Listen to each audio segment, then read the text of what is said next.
Nous faire chialer dès un samedi matin, c'est quand même quelque chose.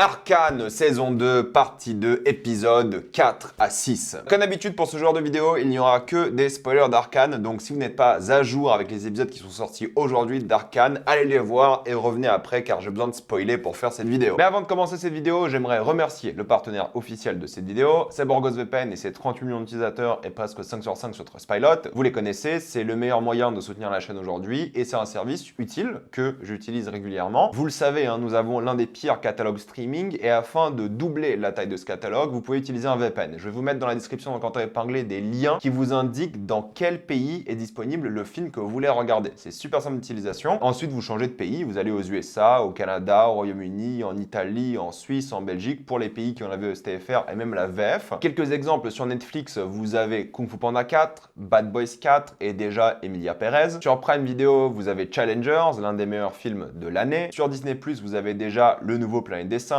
Deadpool et Wolverine, Vice Versa 2 et Alien Romulus qui arrive ce mois-ci. Et sur Max, que je vous conseille d'utiliser via l'application Max, mais si vous avez l'abonnement via Canal, vous pouvez quand même utiliser l'application Max. C'est la fête, hein. Vous avez Le Garçon et le Héron, vous avez Horizon de Kevin Costner, vous avez Civil War, vous avez Furiosa, vous avez Maxine, vous avez Trap. Et pour les gros consommateurs de YouTube, vous avez YouTube Premium, donc pas de publicité, les vidéos téléchargées ou en mode podcast, et vous soutenez plus les créateurs pour ceux que ça intéresse, pour beaucoup moins cher. Vous prenez un VPN dans l'Union Européenne, comme la Roumanie, la Bulgarie, où c'est moins cher, et vous vous abonnez et ça fonctionne. Et si vous n'arrivez pas, il y a des tutos qui vous montrent comment le faire rapidement. Vous serez en bien plus grande sécurité qu'un VPN, que ce soit sur la Wi-Fi de l'université, de l'aéroport, de l'hôtel ou même de chez vous. Vous pouvez partager un compte avec 7 personnes au total. C'est disponible sur tous vos appareils préférés et c'est super simple d'utilisation. Vraiment, tout le monde peut le faire en quelques clics. Vous pouvez essayer par vous-même car vous êtes satisfait ou remboursé sous 45 jours et vous avez une assistance technique en français 24h7. Utilisez le lien dans la description, dans le commentaire épinglé, afin de vous abonner à Borgos VPN et bénéficier de 83% de réduction plus 4 mois gratuits.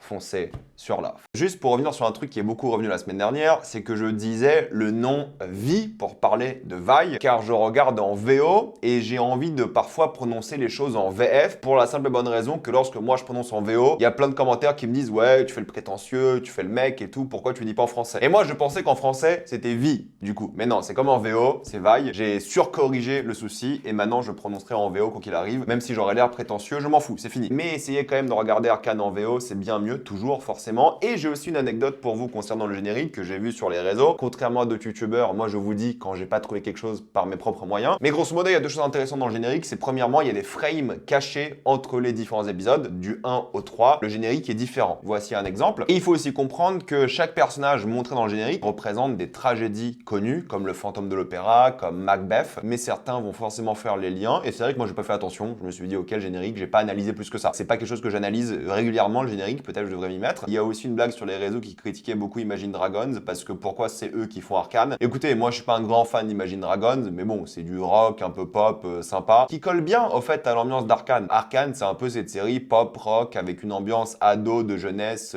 résistante et punk à certains moments. Donc je trouve qu'Imagine Dragons, ça marche bien aussi avec l'idée emo presque de la série. Donc en vrai, ça passe. Mais j'ai jamais compris pourquoi Imagine Dragons s'en prennent autant dans la tronche. J'ai l'impression que c'est un peu le Nickelback mais de la nouvelle génération. Bref. Donc cet épisode 4 commence justement avec cette ambiance très punk, très anti-police ACAB, forcément anti-dictature, avec Jinx qui est devenue le symbole de la révolution, ce qui est toujours intéressant parce que Jinx, pour beaucoup de personnes, il y a quelques épisodes, elle était considérée comme une terroriste, mais là c'est vraiment le symbole du peuple opprimé qui se lève contre les dictateurs. Alors oui, Arcane n'a jamais été subtil, c'est pour ça que Imagine Dragons me dérange pas, parce que lorsqu'il y a une musique qui passe, qui dit qu'ils ont envie de tout faire péter lors d'une sorte de manifestation, révolution punk, ça n'a jamais été subtil, et c'est pas grave. Si c'est assumé que c'est pas subtil, c'est ok que ça le soit pas. Vous avez le droit de pas aimer, mais tous les gens qui critiquent le manque de subtilité, c'est pas la série faite pour ça, honnêtement. Moi, je trouve que ça passe. Et ça donne justement ce côté un peu fun au truc. Mais ce qui est intéressant, c'est qu'on dresse justement ces révolutionnaires par rapport aux leaders du passé et les nouveaux leaders qu'ils veulent voir érigés. Et on en parle après de ça. Il y a évidemment les violences policières qui interrompent cette manifestation, qui font du mal. Même lorsqu'un enfant, qui est le symbole de la jeunesse dans cette saison 2, qui se radicalise pour essayer de sauver son peuple, suffit pour motiver la foule et non pas Jinx Jinx, forcément, la police intervient quand même. La police est prête à faire du mal à des enfants pour écraser la manifestation. Ce que je trouve assez intéressant thématiquement dans ce que ça veut dire sur ces institutions, sur ces dictatures, parce que c'est des choses qui résonnent aujourd'hui même dans nos démocraties, même avec les manifestants qui sont ici évidemment emprisonnés par exemple. J'adore l'esthétique de la ville qui a de plus en plus une approche brutaliste, vraiment un peu Europe de l'Est. Moi ça m'a beaucoup fait penser avec les trains surtout à Half-Life 2, vous savez City 17 pour ceux qui ont joué au jeu, ça ressemble beaucoup à ça et il montre plus les vieux bâtiments historiques et tout, non il montre vraiment que cette esthétique technique et brutaliste à la fois. Que ce soit avec le checkpoint et encore une fois la violence policière présente ici, il y a vraiment un côté répressif Europe de l'Est communiste de l'époque qui rend vraiment bien visuellement je trouve. Moi j'avais dit la semaine dernière que je pense que Caitlyn sera la grande méchante de la série, chose qui a été complètement jetée à la poubelle dès la première scène. On voit Ambessa évidemment qui murmure à son oreille. Moi je pensais qu'elle allait s'émanciper d'Ambessa et prendre goût au pouvoir et devenir elle-même cette leader dont le monde n'a pas besoin, que même Ambessa allait être étonnée de ce qu'elle devient. Ce n'est pas du tout le cas, on le voit dès la première scène, même si on voit Ambessa qui murmure et l'accompagner d'une autre policière, elle a entamé une relation intime avec elle et tu penses que même peut-être elle va lui murmurer des choses à l'oreille, mais pas du tout, elle s'émancipe assez rapidement des deux. Ce qui pour moi est le plus gros défaut, j'ai envie de vous dire, de cette saison 2 pour l'instant. Je trouve que l'ellipse de Caitlyn qui devient une dictateur et ensuite le fait qu'elle veut plus du tout porter cette couronne, disons, ça va un peu trop vite et je trouve que c'est dommage qu'on l'ait pas vu diriger, en fait, tout simplement, sauf peut-être dans cette séquence au début en mode flashback un petit peu, mais c'est un peu décevant. Mais c'est pour moi l'une des grosses déceptions pour l'instant. Je trouve que le personnage n'est pas assez bien traité et son évolution est assez mal gérée au final. On verra comment ça se finit, encore une fois, bénéfice du doute. À la base, c'est elle qui devait diriger, elle avait beaucoup de pouvoir, même si Ambessa a sa propre police et des choses comme ça, qui est loyale à elle. Mais je pensais que son obsession pour Jinx allait lui monter à la tête, ce qui est pas du tout le cas. Je trouve que ça va beaucoup trop vite, surtout avec les retrouvailles dans l'épisode 6, où il n'y a pas vraiment d'émotion à ces retrouvailles et elles font équipe beaucoup trop rapidement. Et c'est en plus symbolisé par Ambessa qui est en train de faire un travail de boucher et elle qui est déjà en train de trahir, entre guillemets, son poste. Mais on l'a pas vraiment vu à ce poste, ce que je trouve un petit peu dommage. C'est la première fois que j'ai l'impression qu'il manque peut-être quelques épisodes et qu'il voulait à la base aller trop loin, mais il fallait finir vite la série. Parce qu'il y a beaucoup d'intrigues et c'est ce que j'avais peur. Mais encore une fois, j'en parlerai la semaine prochaine, voir comment ils arrivent à conclure toutes les intrigues, parce qu'il y en a beaucoup pour le coup, et il reste que 3 épisodes. Mais j'aime beaucoup l'approche de Jinx justement, qui décide de faire rêver les enfants, qui décide d'oublier ce monde révolutionnaire, qui décide d'oublier ses traumas et d'avancer parce qu'elle a l'air heureuse pour la première fois de sa vie. Il y a cette relation de grande sœur avec cet enfant, une vraie sororité qui se forme mine de rien. En tout cas, c'est l'impression qu'elle veut donner et la chose qu'elle veut fonder. Pourtant, elle refuse d'être le symbole de cette révolution, alors même que ses cheveux sont devenus le symbole de celle-ci, ce qui est toujours assez drôle par rapport à Caitlyn qui a aussi les cheveux bleus. Il y a un côté presque de contamination des idées montré par ses cheveux bleus. Voilà, c'est le principe d'un symbole, j'ai envie de vous dire. Elle a l'air heureuse et c'est ça qui est peut-être intéressant à dresser en parallèle avec Caitlyn, c'est qu'elle refuse le fardeau du leadership, en tout cas du côté de Caitlyn, là où Jinx, t'as l'impression, l'accepte, même si elle veut pas. J'aime toujours son personnage, surtout par rapport au build-up qui est en prison. Elle met les vêtements de la police. Il y a un côté évidemment où elle commence à corrompre même le gouvernement et la puissance en place de l'intérieur, sans même oublier le fait que c'est une référence à plein d'œuvres différentes. Mais il y a un vrai build-up qui se passe parce que d'un côté, tu veux qu'elle sauve ces gens. Il y a une scène émouvante, je trouve, où les gens la touchent et acceptent son existence et l'acceptent en tant que symbole. Il y a un côté figure messianique qui est évident et qui est dressé en parallèle par la suite avec d'autres personnages, mais c'est un peu l'élu qui vient sauver les gens, qui a une scène belle et même elle a les larmes aux yeux parce qu'elle se sent acceptée pour la première fois, t'as l'impression. Mais le build-up marche bien parce que de l'autre côté, t'as ce qu'on pensait tous, c'était une sorte de, enfin, en tout cas moi, qui n'ai pas beaucoup joué au jeu, une sorte de Warwick qui arrive avec ce point de vue ensanglanté, rouge, plein de rage. Lui qui arrive, qu'on voit jamais réellement dans le focus, sauf à la toute fin. Il y a une ultra-violence, tue tout le monde, le stress qui est créé par rapport à ça et le danger qu'il représente comme une force de la nature intuable. Et le fait qu'il le montre uniquement à la fin lorsqu'il se révèle en tant que père et sa vraie identité nous donne une séquence vraiment géniale, je trouve, en termes de visuel, de mise en scène et tout. C'est beau, bien rythmé et tout. Et la fin te laisse sur un cliffhanger qui donne envie de voir la suite directement. Tout en révélant le visage monstrueux, mais l'humanité qui réside à l'intérieur. C'est là que vous comprenez le parallèle qui est évident avec le fameux docteur qui a des motivations étranges, qui d'ailleurs lâche des punchlines comme ça en plein interrogatoire. À un moment, il dit « Personne au pouvoir n'est innocent et la patience est un produit de l'âge ». Il est dans son délire Frankenstein, c'est évident, mais ses motivations d'après lui, c'est la vie éternelle, ou en tout cas d'essayer de sauver les gens de la mort, d'où sa création frankensteinesque, ce monstre qui a une âme d'humain, sauf qu'Ambessa et les dictateurs veulent l'utiliser en tant qu'arme, en tant que force de domination. Et ça le dérange pas de travailler avec eux justement pour ça, mais ça fait aussi une sorte de faux prophète qui ressuscite les gens, qui a des pouvoirs divins, comme arrêter la mort, ou faire revenir des gens de la mort. Et je trouve que c'est intéressant en tant que personnage, encore une fois, pas beaucoup développé, mais c'est pas si grave que ça. On verra par la suite quelles sont les répercussions de ces actes. Là où j'ai un peu plus de mal en tant que personne qui a pas vraiment joué à LoL ou qui s'est intéressé à son lore, c'est par rapport à Black Rose, l'intrigue de Mel, qui montre cette entité qui la manipule, qui lui montre son frère qu'elle a perdu et ces images infernales qui m'ont fait un petit peu penser à Event Horizon, pour ceux qui savent. Il y a un côté force presque cosmique qui manipule les gens, mais pourquoi? Bah moi je le sais pas parce que j'ai pas joué au jeu, j'imagine que ceux qui ont joué au jeu le savent, mais pour moi c'est encore un mystère. Donc on verra comment cette intrigue se conclut, mais ça fait beaucoup d'intrigues. Je trouve ça assez intéressant d'ailleurs comment il saute à certains moments certaines intrigues de certains personnages. Par exemple Vi, on l'a pas vu dans l'épisode 4, elle arrive dans le 5 en mode début heavy metal, alcoolique, dépressive, où elle a besoin d'extérioriser par la violence. Elle a cette haine contre tous, mais la motivation qui est là, c'est retrouver un peu la paix qu'elle avait lorsqu'elle était enfant en retrouvant leur père. C'est là qu'on se retrouve de nouveau dans cette relation de sororité que je trouve assez intéressante et qui est d'après moi le symbole de la série dans le sens où si les sœurs ne s'entendent pas, rien ne peut fonctionner. Et lorsqu'elles s'entendent, lorsqu'elles font équipe, lorsqu'elles s'aiment, tout fonctionne, tout se passe bien. C'est aussi pour ça que ce combat en montage avec Flash est assez bien foutu parce que tu sais que c'est un combat futile et qu'il ne faut pas le faire et qu'il faut abandonner, mais esthétiquement il est magnifique, le travail sur les ombres, les couleurs et tout c'est top. Et la conclusion de ce combat est très touchant,